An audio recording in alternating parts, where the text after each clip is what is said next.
ಕಾಯುವಂತ ನಾಗರೂಪ ಧರಿಸಿ ಬಂದ ಸುಬ್ರಹ್ಮಣ್ಯ. ಹುತ್ತದಿಂದ ಎದ್ದು ಬಂದು ಭಕ್ತರನ್ನು ಕಾಯುವಂತ ನಾಗರೂಪ ಧರಿಸಿ ಬಂದ ಸುಬ್ರಹ್ಮಣ್ಯ.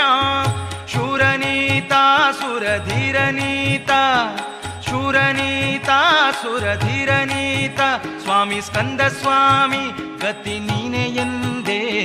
ಸುಬ್ರಹ್ಮಣ್ಯ ಸುಬ್ರಹ್ಮಣ್ಯ ಸುಬ್ರಹ್ಮಣ್ಯ ಕುಕ್ಕೆ ಸುಬ್ರಹ್ಮಣ್ಯ. ಸುಬ್ರಹ್ಮಣ್ಯ ಸುಬ್ರಹ್ಮಣ್ಯ ಸುಬ್ರಹ್ಮಣ್ಯ ಕುಕ್ಕೆ ಸುಬ್ರಹ್ಮಣ್ಯ.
सर्पराजाय विद्महे पद्महस्ताय धीमहि तन्नो वासुकी प्रचोदयात्।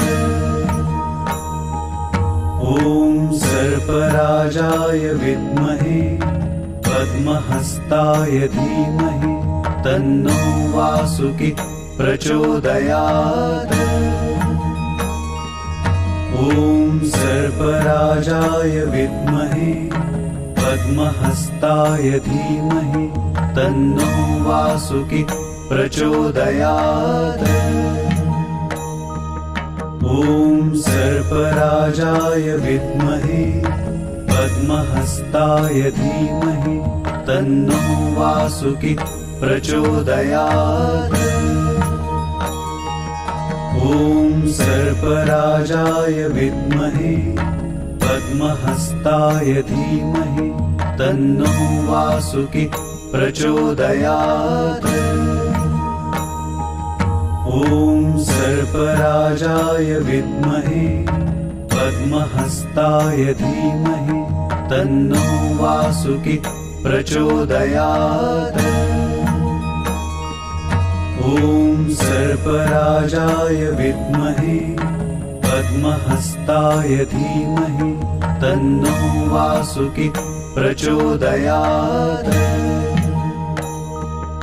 ॐ सर्पराजाय विद्महे पद्महस्ताय धीमहि तन्नो वासुकी प्रचोदयात्। ॐ सर्पराजाय विद्महे पद्महस्ताय धीमहि तन्नो वासुकी प्रचोदयात्। ॐ सर्पराजाय विद्महे पद्महस्ताय धीमहि तन्नो वासुकी प्रचोदयात्। ॐ सर्पराजाय विद्महे पद्महस्ताय धीमहि तन्नो वासुकी प्रचोदयात्। ॐ सर्पराजाय विद्महे पद्महस्ताय धीमहि तन्नो वासुकी प्रचोदयात्। ॐ सर्पराजाय विद्महे पद्महस्ताय धीमहि तन्नो वासुकी प्रचोदयात्। ॐ सर्पराजाय विद्महे पद्महस्ताय धीमहि तन्नो वासुकी प्रचोदयात्। ॐ सर्पराजाय विद्महे पद्महस्ताय धीमहि तन्नो वासुकी प्रचोदयात्। ॐ सर्पराजाय विद्महे पद्महस्ताय धीमहि तन्नो वासुकी प्रचोदयात्। ॐ सर्पराजाय विद्महे पद्महस्ताय धीमहि तन्नो वासुकी प्रचोदयात्। ॐ सर्पराजाय विद्महे पद्महस्ताय धीमहि तन्नो वासुकी प्रचोदयात्। ॐ सर्पराजाय विद्महे पद्महस्ताय धीमहि तन्नो वासुकी प्रचोदयात्। ॐ सर्पराजाय विद्महे पद्महस्ताय धीमहि तन्नो वासुकी प्रचोदयात्। ॐ सर्पराजाय विद्महे पद्महस्ताय धीमहि तन्नो वासुकी प्रचोदयात्। ॐ सर्पराजाय विद्महे पद्महस्ताय धीमहि तन्नो वासुकी प्रचोदयात्। ॐ ॐ सर्पराजाय विद्महे पद्महस्ताय धीमहि तन्नो वासुकी प्रचोदयात्। ॐ सर्पराजाय विद्महे पद्महस्ताय धीमहि तन्नो वासुकी प्रचोदयात्। ॐ सर्पराजाय विद्महे पद्महस्ताय धीमहि तन्नो वासुकी प्रचोदयात्। ॐ सर्पराजाय विद्महे पद्महस्ताय धीमहि तन्नो वासुकी प्रचोदयात्। ॐ सर्पराजाय विद्महे पद्महस्ताय धीमहि तन्नो वासुकी प्रचोदयात्। ॐ सर्पराजाय विद्महे पद्महस्ताय धीमहि तन्नो वासुकी प्रचोदयात्। ॐ सर्पराजाय विद्महे पद्महस्ताय धीमहि तन्नो वासुकी प्रचोदयात्। ॐ सर्पराजाय विद्महे पद्महस्ताय धीमहि तन्नो वासुकी प्रचोदयात्।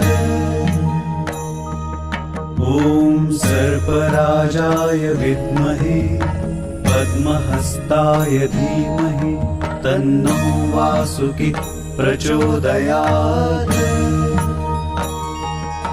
ॐ सर्पराजाय विद्महे पद्महस्ताय धीमहि तन्नो वासुकी प्रचोदयात्। ॐ सर्पराजाय विद्महे पद्महस्ताय धीमहि तन्नो वासुकी प्रचोदयात्।